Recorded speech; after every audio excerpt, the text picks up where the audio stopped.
C'est son deuxième jour d'activité après la cérémonie des remises et reprises. Au cabinet du Premier ministre, ce jeudi 30 mars, le nouveau patron de la territoriale, Maître Peter Kazadi Kankonde, a pris part à la réunion de sécurité sous la houlette de Jean-Michel Tsamalukonde. D'autres membres du gouvernement, comme Jean-Pierre Bemba Gombo, vice-premier ministre, ministre de la Défense nationale et ancien combattant, Rose Mutombo, ministre d'État en charge de la justice, et le ministre des Affaires sociales et actions humanitaires, étaient aussi de la partie en présence des officiers supérieurs de la police nationale congolaise, ceux de forces armées de la République démocratique du Congo et des différents responsables des services de sécurité. Il faut noter également à la dite réunion la présence des membres de la Commission défense et sécurité de l'Assemblée nationale. Selon le vice-premier ministre en charge de l'intérieur et sécurité qui a fait le point à la presse, il était question pour le premier ministre, chef du gouvernement, de présenter à l'assistance un certain nombre d'informations à mettre à la disposition des députés nationaux membres de la Commission défense et sécurité de l'Assemblée nationale. Il s'agit d'une pratique instituée par le premier ministre qui consiste à informer la représentation nationale à travers sa commission de défense et sécurité, quand je dis représentation nationale, c'est-à-dire nos députés de l'Assemblée nationale. Aujourd'hui, c'était ma première participation. Donc la communication du Premier ministre a tourné autour d'un certain nombre d'informations qu'il fallait mettre à la disposition des élus. De retour à son cabinet de travail, le numéro 2 du gouvernement congolais a procédé tard dans la soirée à la visite des locaux des ventes abrités différents services au sein de son cabinet. Visiblement, un début qui s'annonce très décisif pour un super warrior, conscient de la tâche pas la moindre lui confiée par le premier citoyen congolais, à savoir le chef de l'État Félix Tshisekedi.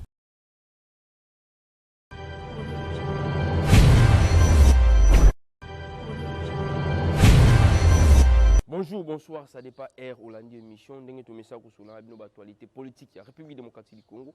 Bon rapport ya bino président Sardou Ndondo, capitaine de l'équipe, autrement dit charge à matete. L'autre sur la bino maitali politique de la République démocratique du Congo. To komi wapi to ke wapi makamoni ngoleka.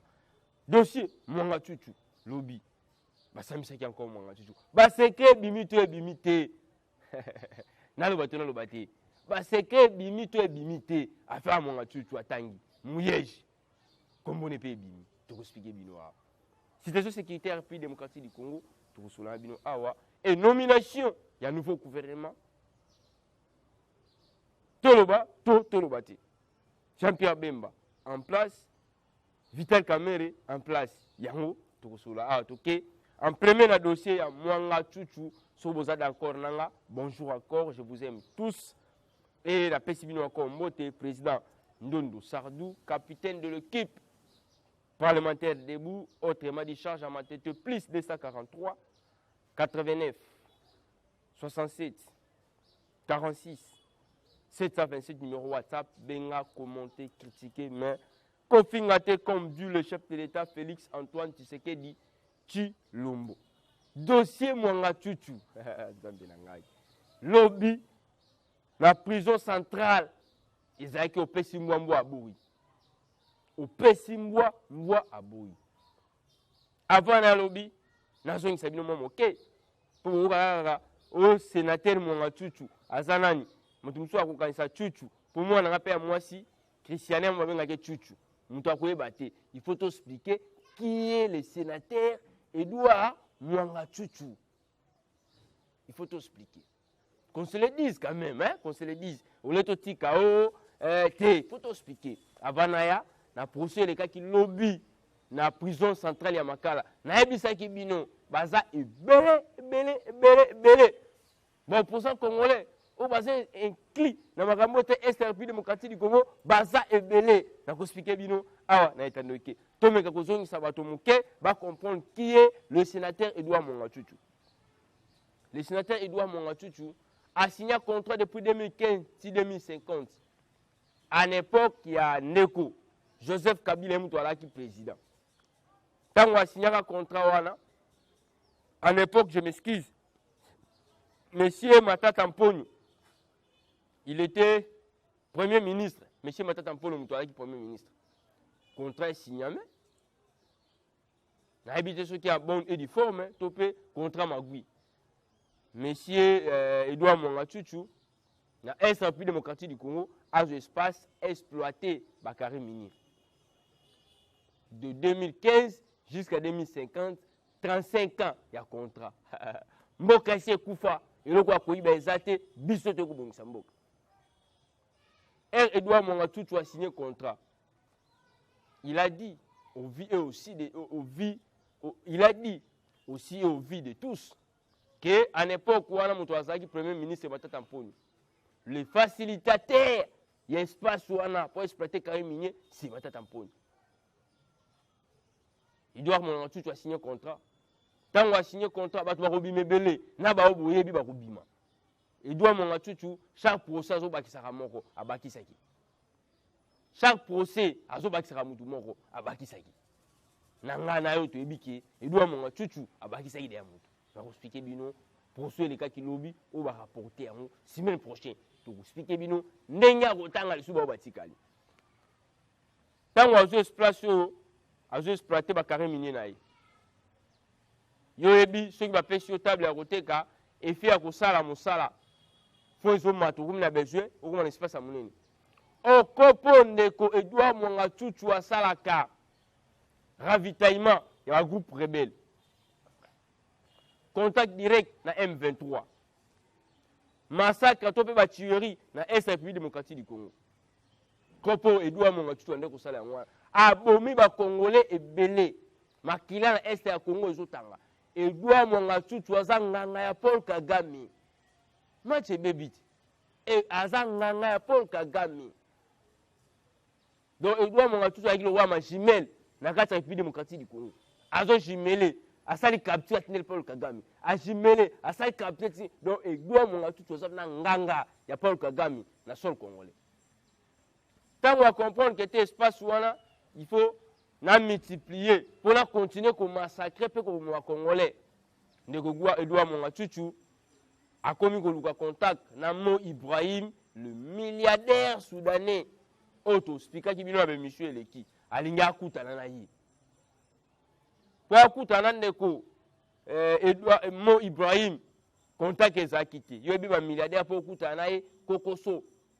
Il faut ça de toutes les façons. Ba ko betela que les milliardaires Mo Ibrahim, le milliardaire soudanais, c'est ami de Moïse Katumbi Tchakwi. Le sénateur Mongatutu a qui a moni monsieur Moïse Katumbi Tchakwi. Les facilitateurs, il y a facilitateur qui est. Ah, monsieur, non, je vais prendre le contact, sois calme. Vous allez croiser, c'est mon ami, sois tranquille. Tu sais, moi je connais que tu peux avoir son numéro. Ah, non, soyez calme, je connais. Comment je vais faire pour bosser à Nini? Beaucoup de temps. Les facilitateurs, monsieur Moïse Katumbi Tchakwi, a facilité Edouard Mongatutu, Bakoute Namo Ibrahim, les milliardaires soudanais. Les milliardaires soudanais paient à Bouganakité, à Tchelebo on a pente. Le Mo Ibrahim a besoin de ce espace minier à exploiter carré minier pour assailler un fort à ravitailler un groupe rebelle. À un contact direct avec Paul Kagame. Ba munitions de guerre, bakangi nanda ko Mo Ibrahim. Et bakangi nanda ko Edouard Mongatutu. Mboka ici est Koufaki. Et le quoi Koïba a quitté le chef de l'État a bien parlé. Situation sécurité Est de la République démocratique du Congo. Monsieur José, dans mon message dans Est Kuna. Monsieur José, nous sommes des valeurs.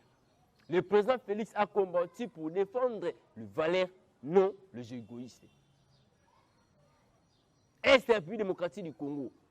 Il y a un complot. Il y a un complot à opposer à Kombo Kotangama. Et M. Sénateur Edouard Mongatutu, il a bien dit, il a tout dévoilé, il va commencer à dévoiler, il va citer les noms. Il y a bateau qui est un complot. Naibisio Moka Oyo, l'Olenge Tamboa qui m'a bé. M. José, est la République démocratique du Congo. Dans mon comment c'est la voice. Dans répondre pour la en pleine émission. Est la République démocratique du Congo. Bateau quoi, Edouard Mongatutu. Combien de Congolais a bomi? Il est à contact direct avec Paul Kagame. Azala go nganga Paul Kagame to kangi. Azala nganga Paul Kagame, je vous dis, nganga Paul Kagame, c'est Edouard Mongatutu. Il est en train de massacrer dans l'Est de la République démocratique du Congo, en train de tuer, en train de ravitailler les M23, les munitions de guerre. Procès à lobby, tout le bateau, tout le bateau. Lobby na prison centrale à Makala, ndeko doa monga tutu ayaki lisusu. Bazuzi babengisaki aleki ala ba. Abomba ki pete. Bakangi ye na 42 munitions de guerre. Nandako na ye. Ndeko Edouard Mongachuchu alobi azaki une autorisation ya ministre intérieur à l'époque VPM Ezaki Mouyeji.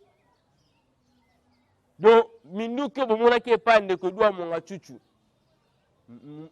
ministre intérieur à l'époque mutu apesaki autorisation Mouyeji atangi na kombo na ye. L'État congolais bolandela. L'État congolais bolandela. Dossier à Mongachuchu lobby mardi le 28 mars na prison centrale ya Makala. Na bisho ezaki opesi mbwa devant la cour. Ezaki opesi mbwa boyi. Na bisho ezaki opesi mbwa boyi. 42 munitions de guerre à lobby moto apesaki accord eza ndeko Mouyeji. À l'époque, il était VPM intérieur. Poste où il y a maître Peter Kazadi dit que je salis à passant. L'excellence VPM Peter Kazadi. Après le Premier ministre, c'est vous que je salis à passant. Bon boulot et félicitations. À l'époque, Mouyeji Moutazaki, VPM intérieur. Il a accordé à monsieur Edouard Mongachuchu d'acheter des armes de guerre. 42 munitions de guerre. Il a dévoilé. Il a dit encore à dévoiler Bakombo. Trois noms. Il y a un grand opposant. Ça sera cité dans un peu d'État. Pour dévoiler. Edouard Mongachuchu, c'est un pion de Paul Kagame. Edouard Mongachuchu, c'est un grand pion de M23. Et Edouard Mongachuchu, c'est un représentant de M23. Edouard Mongachuchu, c'est un rebelle, je vous dis. Yango Moni, le président Félix Antoine Tshisekedi Tshilombo a vite compris. Nenge série à Léopold II. Tout ça la campagne du sang. Oh, le roi belge, Abaneko Katabato Maboko. Yango pour Moni, le président Félix Alingipé, tout ça la Rwanda, campagne du sang. Il y a des Congolais qui ont République démocratique du Congo. Le président Félix a bien compris la politique, a comprendre qu'il y a une manière de mettre pression internationale, une campagne du sang contre Paul Kagame, une campagne du sang contre Edouard Mongachuchu, une campagne du sang contre le complot international, une campagne du sang contre bateau tout, nous devons faire une campagne du sang pour mettre hors de notre République, pour dire non. Na bateau dans la République démocratique du Congo, pour pas avoir intérêt na biso na ndenge ya makasi, babu maka congolais. Procès Edouard Mongachuchu rapporté la semaine prochaine. On doit vous communiquer la semaine prochaine. Procès Edouard Mongachuchu. Et le sénateur Edouard Mongachuchu, c'est un pion de Kagame. Azaki Lokola Nganga, il y a match à Kagame. Et pour l'instant, tellement il est arrêté, je vous confirme, Kigali, Mbinga. Pour Kagame, il est en danger. Il a compris que aussi au vu de tous, Ngangane Bakangi, et Nengoto Simbie Wanabu, à Kotanga Bakombo la Binonyos. Moto tout Azaki impliqué. Dans l'Est République démocratique du Congo, Moto tout à sa main mise. Na sima Est République démocratique du Congo. Pour Bandegonanga José à Est, Bazaka à l'Est, nous devons dénoncer procès à Edouard Mongachuchu.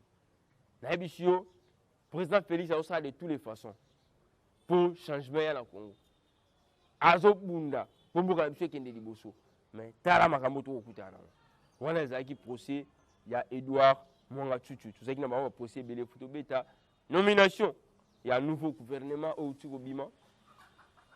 Et le nouveau gouvernement au Bima, ils ont un match à football. Ils ont un match à football na Ibsaki Bino. Congo RDC na Rwanda sera présent Mobutu 0-0 match ici. Laurent Désiré Kabila Ekoya, Rwanda a tiré 1-0. Sénateur en ville, Joseph Kabila Ekoya, quand il y a 1-0, le président Félix Tangoye 1-0 tout 1-1. Match communal. Ton match communal, match Sili. Premier mi-temps, tout bêtis. Match nul toujours. Deuxième mi-temps, le président Félix c'était qui est un grand coach à l'obité. Tu as épuisé le match, tu as écrasé l'IPXC. Bemba, défense. Bemba, défense. Pour Estewana, je vous dis, monsieur José, je vous confirme, Estewana, pour Poutuyango. Estewana, pour Kinis Wangounia. Estewana, ceux qui Paul Kagame continue à oser, tout côté qui gagne sans problème. Jean-Pierre Bemba Gombo est là. Le ministre des Défenses, il est là. Le ministre des Défenses, il est là. Batomoussou Balobi, non Jean-Pierre Bemba, ça n'a sanctions et autres, oui. Sanctions, ils ont invité. N'est-ce pas qui procès à 100 jours. Monsieur le ministre Vitel Kamiri, n'est-ce justice et la qui est. Ce qui fait justice et la qui était. Anaga ça peut-être un temps où il carrière politique il a 10 ans. Après 10 ans, il peut encore revenir comme un grand politicien. Et il y a le président Jean-Pierre Bemba. Le président Jean-Pierre Bemba, tant qu'il dans ce pays, en consommant un jour avant de s'ambisser. Et tant qu'on va s'ambisser, on va comprendre que tant qu'on voit qu'il y a ce pays à Rukanga, et les qui est belé par rapport à jour à la qui est. Mais caché judiciaire, le but est que caché judiciaire n'est pas en vie. Non. J'ai dit non. Caché judiciaire la moutou. Et bien, il y a un temps. 10 ans, caché judiciaire le bébé. Après 10 ans, il y a nini au Kozonga. Lucas Siko vire. Est-ce que le président Jean-Pierre Bemba, il ne peut pas être ministre? J'ai dit non. Allez vérifier parce que caché judiciaire la moto. Et bien, un temps, après un temps, vous l'avez.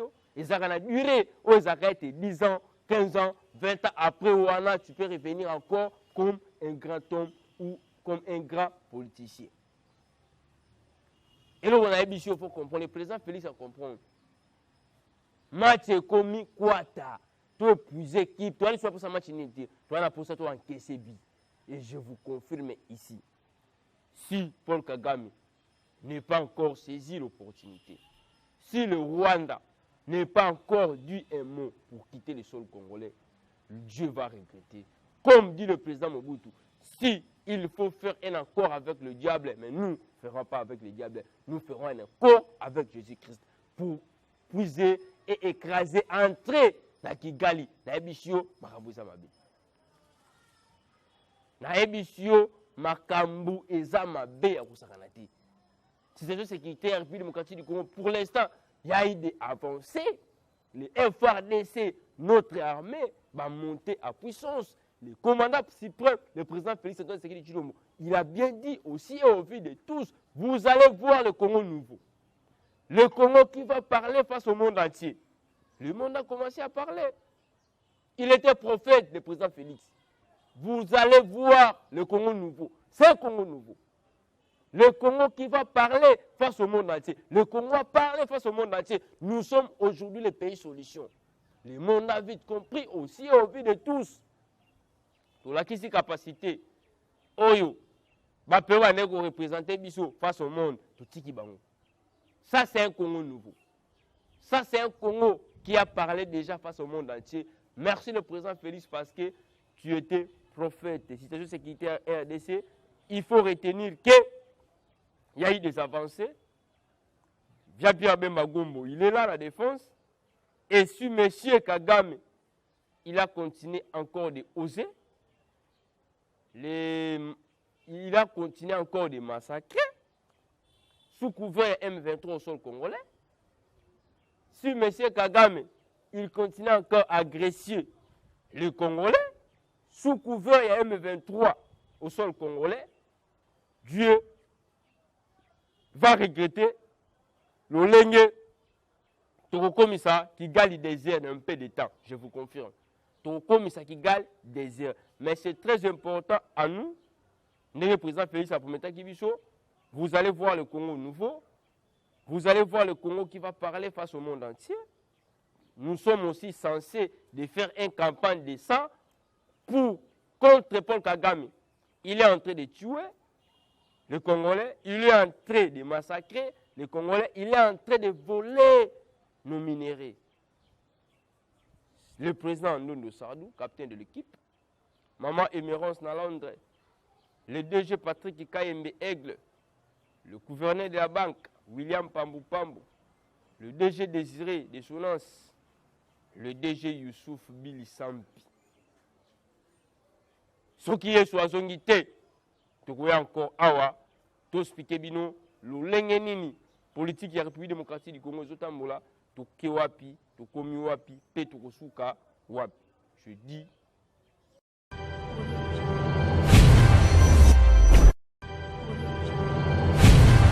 C'est son deuxième jour d'activité après la cérémonie des remises et reprises. Au cabinet du Premier ministre, ce jeudi 30 mars, le nouveau patron de la territoriale, Maître Peter Kazadi Kankonde, a pris part à la réunion de sécurité sous la houlette de Jean-Michel Tsamalukonde.